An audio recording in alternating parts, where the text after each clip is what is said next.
HGTV fans woke up to a shock. Over the summer of 2025, a wave of cancellations hit the network, ripping away beloved renovation shows we didn't expect to lose. 7 series vanished unexpectedly. That includes shows starring household names: Christina Hawk's Christina on the Coast, Tarek El Moussa's The Flipping El Moussas, Jonathan Knight's Farmhouse Fixer, Bargain Block, Izzy Does It, Battle on the Beach, and Married to Real Estate. It felt like a bloodbath, and fans were left asking, what happened? Today, we're digging into the truth behind the cancellations. From rising material costs to shrinking audiences, this story isn't about scandal. It's about supply chains, budgets, and a shifting TV landscape. Let's explore why these shows are gone and what that means for HGTV's future. HGTV once made stars from humble beginnings. Flip or Flop gave us Christina Hawk and Tarek El Moussa. Hometown introduced us to Ben and Aaron Napier. Fixer Upper turned Chip and Joanna Gaines into household names. But in summer 2025, those same familiar faces lost their shows. Not because of controversies or ratings, these shows were well loved. Instead, insiders point to 2 big reasons behind the purge. First, skyrocketing production costs. A Deadline insider revealed that home renovation shows are more expensive than ever. Between material price hikes and supply delays, budgets are exploding. Everything from wood to marble is pricier, and when materials don't arrive on time, episodes run long, shoots stretch past deadlines, payments pile up, and producers scramble to keep things on budget. One insider noted that a single season's episode budget used to run around $500,000, more than double cheaper formats and often impossible to sustain in today's economy. Second, audience decline. HGTV's viewership is nearly half of what it was in 2017, especially among the 18 to 49 demographic. That's huge.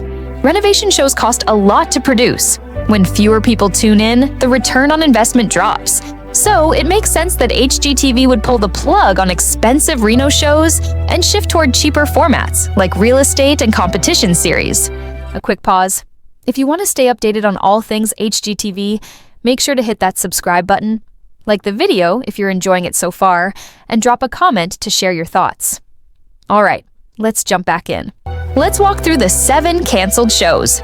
Christina on the Coast, Christina Hawk's long-running solo show, it ended without notice.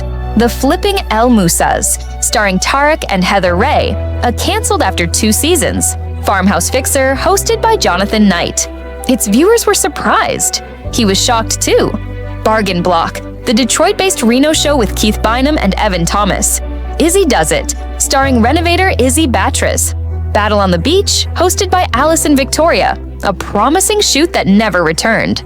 Married to Real Estate, starring Egypt Sherrod and Mike Jackson. They got cancellation news mid-vacation. That's 7 shows, 7 beloved hosts, and a puzzle fans didn't see coming. The material costs weren't just expensive, they were volatile. Actors, contractors, and producers reported delays everywhere. Wood shipment delayed, marble back-ordered, fixtures caught in shipping container queues. Renovation shows live on a strict schedule. Once contractors are delayed, everything else cascades. Filming takes longer, budgets balloon, episodes originally planned within 8 to 12 weeks stretch to 16 weeks or more. Behind the scenes, production teams watched costs multiply. In contrast, real estate series cost between $200,000 and $300,000 per episode, nearly half what renovation shows demanded. Competition programs similarly scale well. So it's no surprise that networks look to pivot toward those formats rather than sustain budget-busting productions. There's also viewer behavior to consider. HGTV's mainstream appeal has shrunk. Fewer people are watching cable. The 18 to 49 demo especially is leaving for streaming or skipping entirely. When fewer eyeballs tune in, it's hard to justify high-cost shows. That's especially true if they need constant material injections and extended filming periods. Cost plus low yield equals bad formula. For fans, that means goodbye to favorite shows. Adrienne Jones, the article's author, admitted she was bummed. And I get it. Bargain Block fans, Farmhouse Fixer followers, lovers of Christina on the Coast. We lost shows that inspired and entertained. But even though the cuts feel harsh, insiders say these choices were driven primarily by financial necessity, not lack of love for the content. Let's break it down further. Reason number 1: budget explosion. Material inflation. Lumber, tile, paint. Every supply saw unprecedented price surges. Supply chain delays. Overseas shipping bottlenecks, domestic trucking shortages, labor gaps meant materials arrived late. Episode stretch.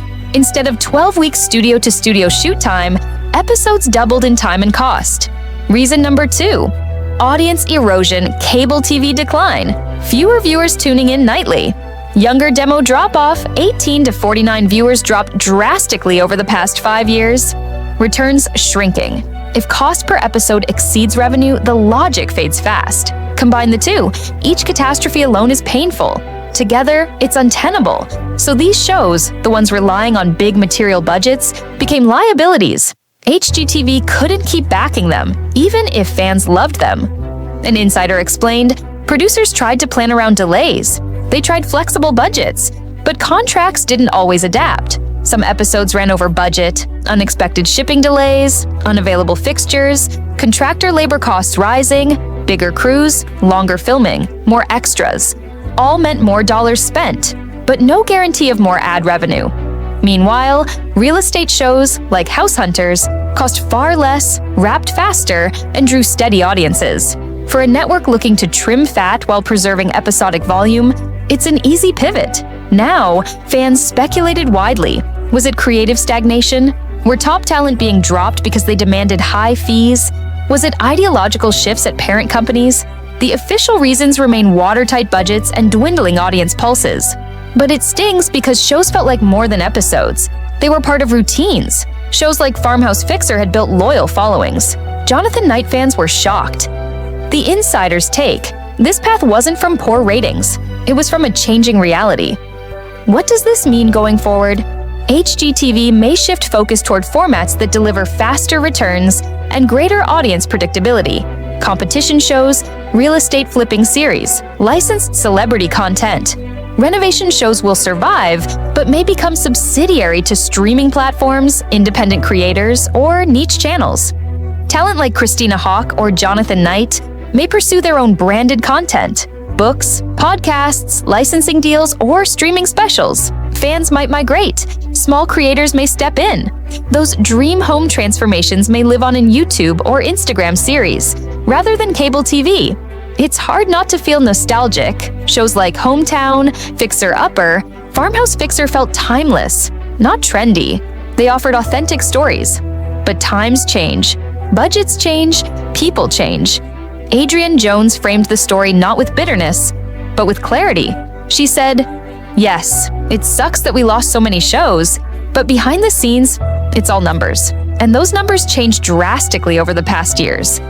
Let's briefly recap the hits. Christina on the Coast, Christina Hawk's long-running solo show.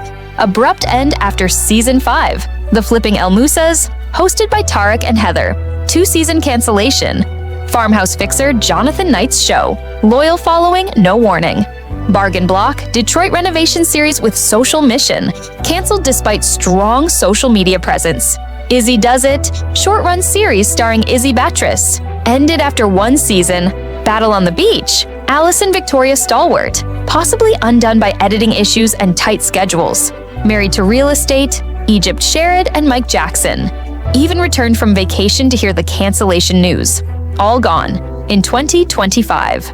Those cuts weren't character flaws. They were budget casualties. Material inflation, shipping delays, and audience erosion created a fiscal squeeze. Shows that once cost $300,000 per episode suddenly needed $500,000, and networks couldn't guarantee enough return. Producing renovation TV isn't glamorous. It's logistics. It's spending money on storage sheds, countertops, franchise prep, shipping contingencies, contractor costs. Each location is a mini production hot mess. A real estate show shot in 3 days? Much easier. For HGTV executives, somewhere along the line, the math stopped adding up. So they pulled the lever. They trimmed shows that cost more and consumed greater risk. Understandable from a business point, but devastating for viewers who thought those shows would last forever. If you're a loyal fan, here's what you can do. Follow your favorite stars. Many are pivoting to independent content platforms. Look to HGTV's streaming partners. Some canceled shows may reappear on streaming or international versions. Support smaller creators who continue the no demo and renovation ethos in shorter episodes or DIY content. Advocate. Audiences can still make their voices heard if streaming or networks see enough positive traction. The takeaway? Television changed. Home renovation shows aren't sustainable in the same way anymore. The costs rose, viewership dropped, HGTV adapted, and in doing so, they sacrificed some of what made the network special. We lose stories, we lose hosts, we lose routines, but we gain insight into how media operates today. HGTV's summer 2025 renovation show Cancellation Spree wasn't dramatic. It wasn't scandalous. It was arithmetic, rising materials, lengthening timelines, budget explosions, shrinking eyeballs, and those shows are gone. But this isn't about fault. It's about transition. The network is pivoting. Audiences are shifting, hosts are adapting. So hold on to the memories of those renovations, because they mattered, and know the landscape is changing. And that change is expensive. Respect the shows, respect the hosts, but understand the road they were traveling became too steep, and the cost too high. That's the reality behind the cancellations. Fair? Maybe not for fans, but rational for a business running in 2025. Thank you for joining this deep dive into the end of these HGTV classics and the real-world reasons behind it. If you'd like breakdowns on other shows or future updates on what these stars are doing next, let me know. Remember, television is evolving. We're watching the home renovation genre remake itself in real time.